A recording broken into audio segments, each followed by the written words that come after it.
Jagan liquor మీద రాబోయే ఏళ్లలో వచ్చే ఆదాయం ఇంత అని చెప్పి తాకట్టు పెట్టి అప్పు తెచ్చాడని పెద్ద ఎత్తున విమర్శ చేసి ఇప్పుడు మైనింగ్లో రాబోయే రోజుల్లో ఎంత ఆదాయం వస్తుందని తాకట్టు పెట్టి అప్పు తెచ్చుకున్నారు చంద్రబాబు నాయుడు. అదేమో వ్యభిచారం, ఇదేమో శృంగారం అయింది.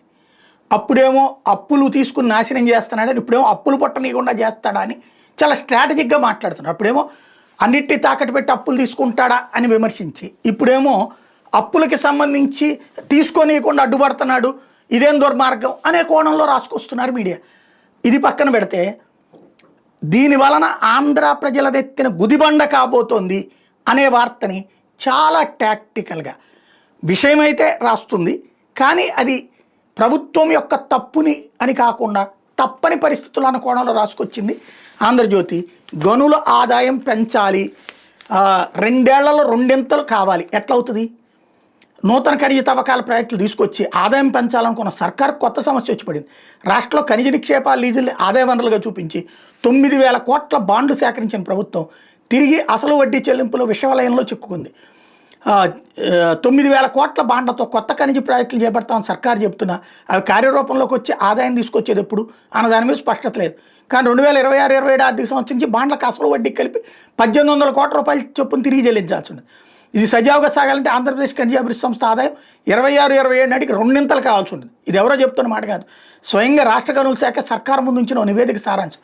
ప్రస్తుతం MDCకి వివిధ ప్రాజెక్టుల ద్వారా వస్తున్న ఆదాయం నగదు రూపంలో చూసుకున్నటువంటి సందర్భంలో 923 కోట్లు ఉంది. మరో 2 ఏళ్ల ఈ ఆదాయం ఎంత లేదని కనీసం 2,000 కోట్లకు చేరుకోవాల్సి ఉంటుందని, అప్పుడే బాండ్లకు చెల్లింపులు సజావుగా సాగుతాయని ఆ నివేదికలో ఉంది. ఆదాయం పెరిగే విషయంలో సాధ్యాసాధ్యాలపై గనుల శాఖ అధికారులు తర్జన పడుతున్నారు. ఇందుకోసం ప్రభుత్వం ముందు కొన్ని ప్రత్యామ్నాయ ప్రతిపాదన ఉంచారు. అయితే అందులో కొన్ని వర్కౌట్ అయ్యే అవకాశాలు కనిపించడం లేదు. MDCకి ఏమో కోట్ల బకాయిలు ఉన్నాయి. ఏపీ MDCకి ప్రభుత్వం నుంచి 1,444 కోట్లు రావాల్సి ఉంది. అందులో ఇసుక బకాయిలు 55 కోట్లు. జగన్ ప్రభుత్వంలో సర్వేరాల కోసం నాటి గనుల శాఖ అధికారి వెంకటరెడ్డి అత్యుత్సాహం చెల్లించిన 525 కోట్లు రెవెన్యూ శాఖ నుంచి రాలేదు. ఈ బకాయిలు ఇప్పించాలని గనుల శాఖ కోరుతోంది. మరో 555 కోట్లు ఆంధ్రప్రదేశ్ ఫైనాన్షియల్ సర్వీసెస్ కార్పొరేషన్ వద్ద డిపాజిట్ రూపంలో ఉంది. వీటిని తిరిగి ఇప్పించాలని గనుల శాఖ ప్రభుత్వాన్ని కోరుతుంది. ప్రైవేట్ బకాయిలు కూడా భారీగా ఉన్నాయి. జగన్ ప్రభుత్వం చివరి రోజుల్లో సర్కారుకి తెలియకుండా నాటి ఇసుక కాంట్రాక్ట్ సంస్థ JP వెంచర్స్కి బ్యాంక్ గ్యారంటీలు వెనక్కి ఇప్పించారు. కానీ ఆ సంస్థ MDCకి 167 కోట్లు చెల్లించాలి. ఆ సంస్థ బకాయిలో ఉన్న వెంకటరెడ్డి ప్రభుత్వానికి ఆర్థిక శాఖ తెలియకుండా బ్యాంక్ గ్యారంటీలు ఇప్పించారు. ఇవన్నీ మళ్ళీ అటుకి తీసుకెళ్ళిపోవాలి. ఆ రోజున వెంకటరెడ్డి దిగిపోయినాడికి లేదా ప్రభుత్వం దిగిపోయినాడికి ఎంత ఇసుకుంది? దగ్గర 300 కోట్ల విలువైన ఇసుక. ఎవడు తినేసాడు తెలీదు.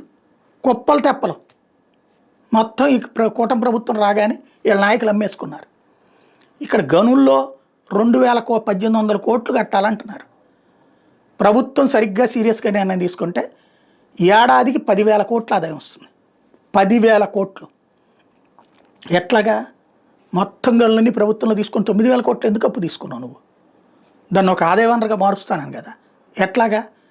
నువ్వు అసలు మొత్తం మనుషులందరూ నువ్వే పెట్టు, ప్రభుత్వం తరపున పెట్టు, లేదా ఓన్లీ తవ్వకం కాంట్రాక్ట్లు ఇచ్చి ప్రభుత్వం అమ్ముకో. మైనింగ్ ఏం ఒక్కొక్కడు 1,000 కోట్లు తినలేదా? వాడి పేరేంటి, ఓబులాపురం మైన్స్కి సంబంధించిన గాలి జనార్దన్ 1,00,000 కోట్లు తిన్నాడని చెప్తున్నాం కదా. మరి లక్షల కోట్ల డబ్బులు వస్తాయి కదా. అది ప్రభుత్వం ఎందుకు తినకూడదు? ప్రభుత్వానికి ఎందుకు రాకూడదు? ప్రభుత్వమే చెయ్యి. మొత్తం రాష్ట్రంలో ఉన్న ఇసుక, మైనింగు, మట్టి ఇవన్నీ ప్రభుత్వమే తవ్వించండి. కాంట్రాక్ట్ ఓన్లీ కూలీ పనులకి మాత్రమే కాంట్రాక్ట్ ఇవ్వండి. అప్పుడు నీ పార్టీ కార్యకర్తలు లాభపడతారు, ఈ పార్టీకి సంబంధించినటువంటి స్థానిక కార్యకర్తలు బాగుపడతారు. సేమ్ టైం ఈ డబ్బులన్నీ ప్రభుత్వానికి జమ చేయండి. చేస్తే 1,00,000 కోట్ల రూపాయలు ఈజీగా సంపాదించవచ్చు. ఏడాదికి 20,000 కోట్లు చెప్పు. పోనీ మనవాళ్ళు తినడానికో లేకపోతే అందులో 10 లారీలు మనం తీసుకుని 10 లారీలు మనవాళ్ళకి ఇచ్చినా కనీసం 10,000 కోట్లు మిగులుతుంది. నిజంగా చేయదలుచుకోండి చిత్తశుద్ధి. కానీ ఇప్పుడు ఇసుక మనోళ్ళు తినేస్తున్నారు, మట్టి మనోళ్ళు తినేస్తున్నారు, మైనింగ్ మనోళ్ళు తినేస్తున్నారు, కంకర మనోళ్ళు తినేస్తున్నారు. ఎట్టొస్తాయి డబ్బులు? సొమ్మేమో మనోళ్ళు తింటారు, అప్పేమో జనం కట్టిన పన్నుల్లోనే తీరుస్తారు రేపొద్దున. ఇది జరగబోయేది. అదే జ్యోతి రాసుకొచ్చింది.